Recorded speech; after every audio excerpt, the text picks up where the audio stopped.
At the sandy base of a mountain known as the Esteemed Beak, 7 dwarves have set out to dig deep to the caverns, to enslave and kill the forgotten beasts of old. They'd been expelled from their home fortress, sent far, far away, for being crazy, thinking that this was possible.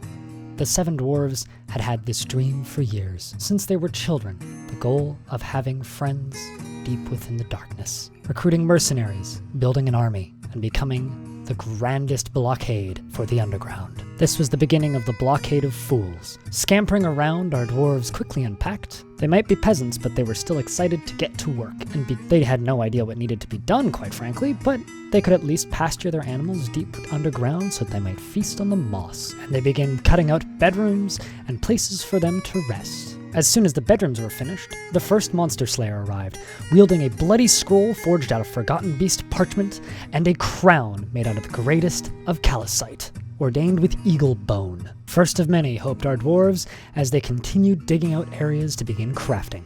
Moments later, the dwarves could hear screaming from the caverns. The monster slayer was beating a troglodyte to death with a parchment scroll. First of many, as the dwarves continued to say.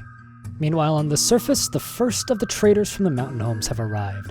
Our dwarves quickly head up to speak with them. They are impressed with the dwarves' success thus far, and wish them great futures. Items created and forged down in the deep depths of the caverns hold a high value on the upper markets, being sold to humans and other creatures that live above the ground. It's a grand beginning for this Blockade of Fools. The dwarves are getting to work with farming, feeding their livestock, and growing their food supplies, for they do not know how long they need to hold out in case of a siege. There are enemies in these mountains, deep within the depths and far above ground. From troglodytes and gorlaks to forgotten beasts, dangers lurk in the darkness. But instead of being all concerned, the dwarves decide to be merry and create artifacts such as this leather loincloth. Fantastic work, dwarves. But no time to lie around creating interesting works of art. It's time to build us an entrance, a proper entryway, so that the traders might come down to the depths rather than lingering on the surface where it's dangerous. Speak of the devil, trading. But not all things are simply pushed aside. Casualties have already begun. This Blockade of Fools is going to have many tumultuous events, and a giant cave spider is only the beginning.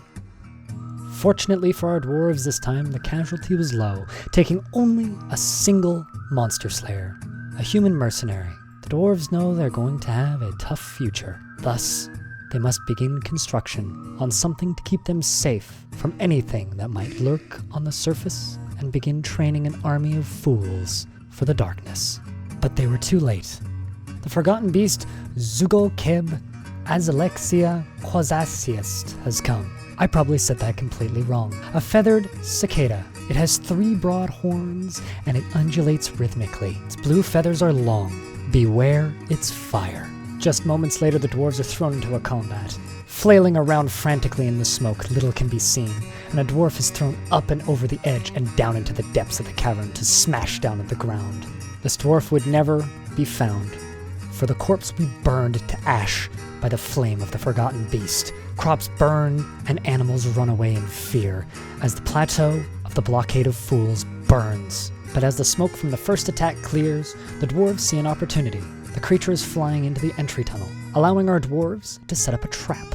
Using the tight corners to their advantage and the steep ramps, our dwarves pin the creature to a corner, causing it to set itself ablaze, and as one of the hammer dwarves smashes its brain, the creature burns in its own fire.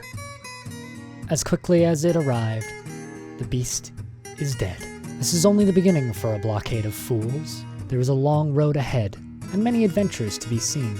I wonder what else lurks out there in the darkness.